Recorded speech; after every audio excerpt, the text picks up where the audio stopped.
Bienvenue sur les routes de l'illusion. Aujourd'hui, nous allons construire un décor, une ville portuaire, pour une table de jeu de combat naval à l'échelle 1200. Comme base de notre décor, nous allons utiliser une plaque de Forex, qui est du PVC expansé, de 3 mm d'épaisseur. On commence par tracer les contours de notre décor en prenant en compte l'emplacement des hexagones de notre future table de jeu. Une fois les contours déterminés, on découpe la plaque prudemment à l'aide d'un cutter.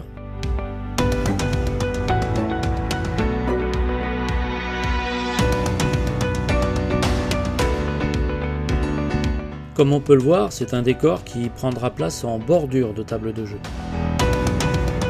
Avec un cutter, on sculpte ce qui représentera les berges. Et on adoucit celle-ci au papier de verre.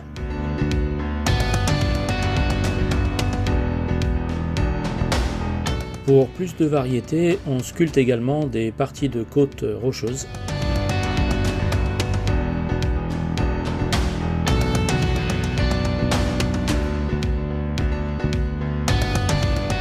Avec la même méthode, on sculpte des éléments qui représenteront des élévations de terrain.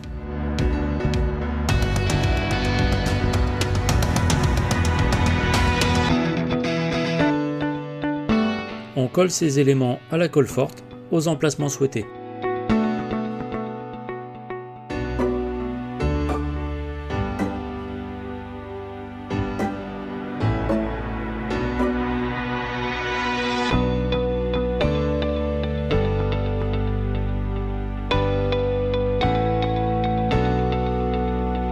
Comme précédemment déterminé, la ville et le port occuperont la partie centrale du décor.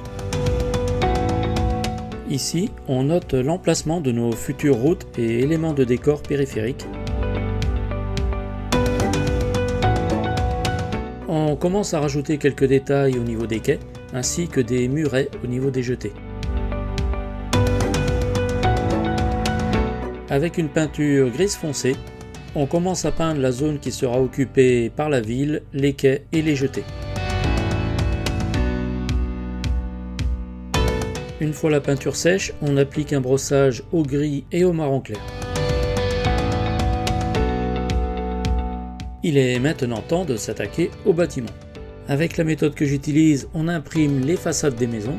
À l'échelle 1200, celles-ci font entre 5 et 10 mm de haut. Vous pouvez télécharger cette feuille en suivant le lien en description. On découpe les façades au cutter.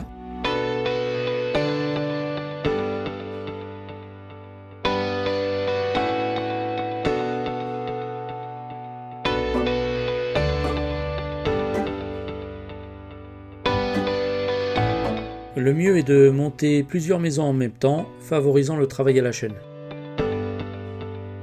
Pour les façades de côté, on découpe les angles de toit.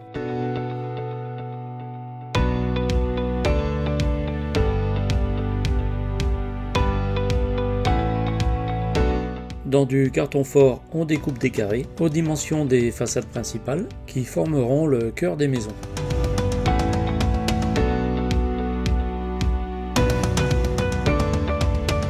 On colle plusieurs carrés entre eux afin que les épaisseurs correspondent aux largeurs des bâtiments.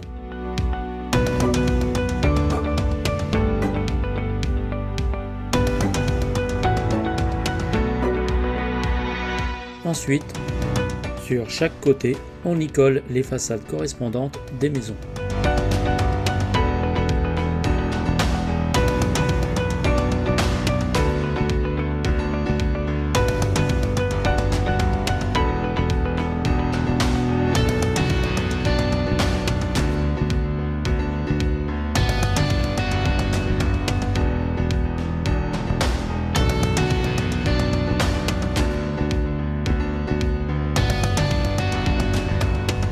Pour les toits, on utilise la même méthode. On découpe les textures imprimées au cutter.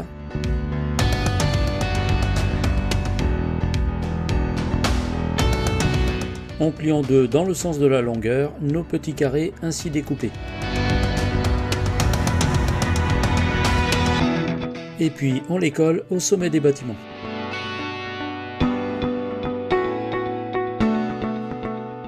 Nos maisons sont terminées, mais comme on peut le voir, la tranche du papier cartonné de couleur blanche reste très visible.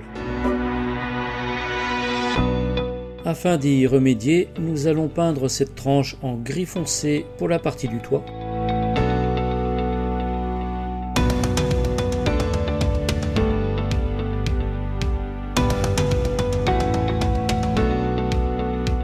Du marron pour les parties de construction à colombage.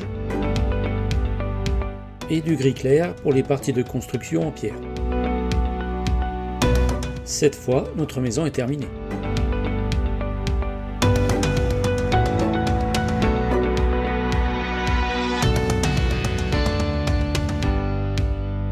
Pour ce projet, il nous faut de nombreux bâtiments.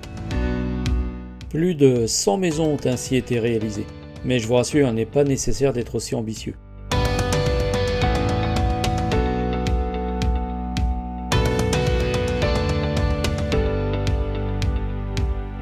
C'est vrai que ça fait beaucoup de petites maisons.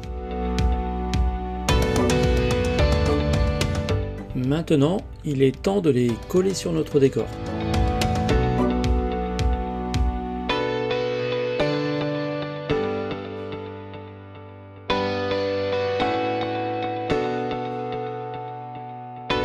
Quand on a beaucoup de bâtiments comme ici, il peut être utile de se faire un petit schéma d'implantation au préalable.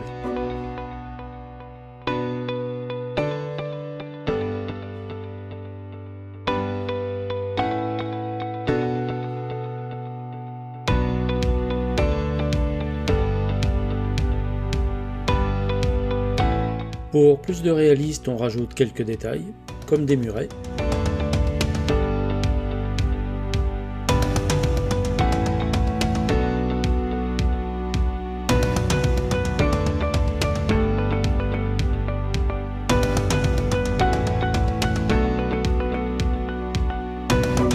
On peint ceci en gris, suivi d'un brossage plus clair.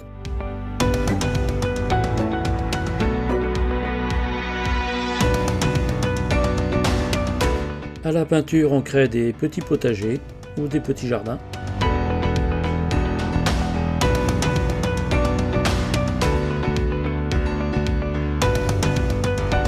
Maintenant que la ville est terminée, on s'attaque à la végétation.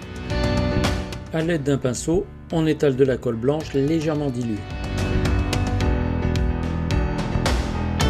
Ensuite, on y verse par-dessus du sable fin. Celui-ci représentera l'herbe.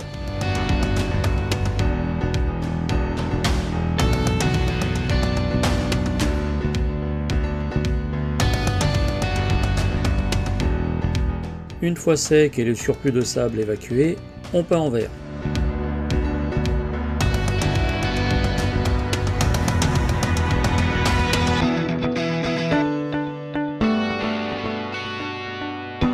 On choisit nos pinceaux en fonction de la précision et des détails voulus.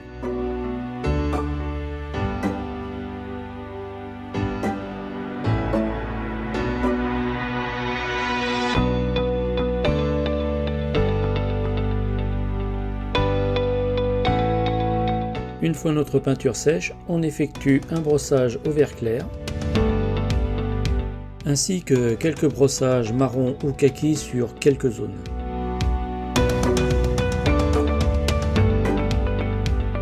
Nos plages sur lesquelles on n'a pas collé de sable sont peintes de couleur sable.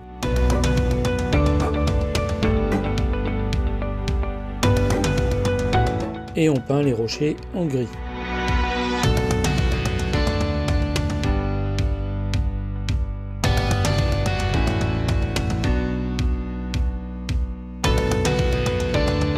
Nous allons améliorer le rendu de nos rochers en effectuant quelques étapes supplémentaires.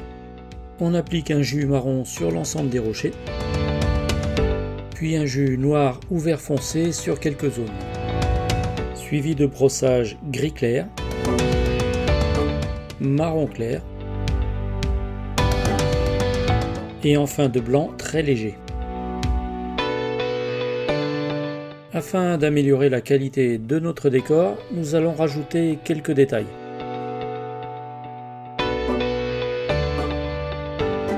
comme un canot,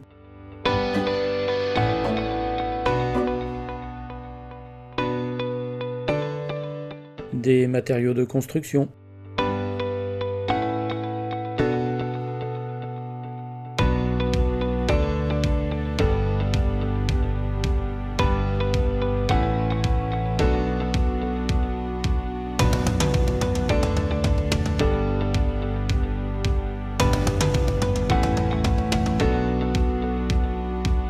des marchandises,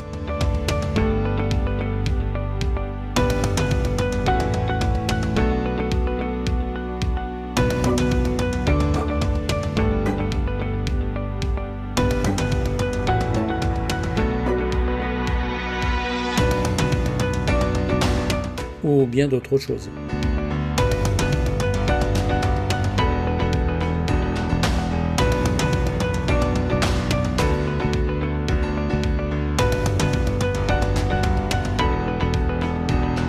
Notre décor est presque terminé, on va maintenant y implanter quelques arbres.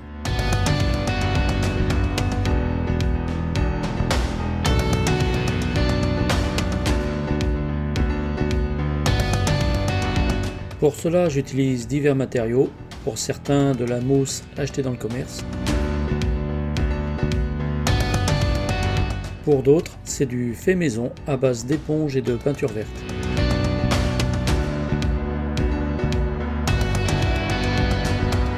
Petite touche finale à notre décor, quelques pontons en bois fabriqués en carton.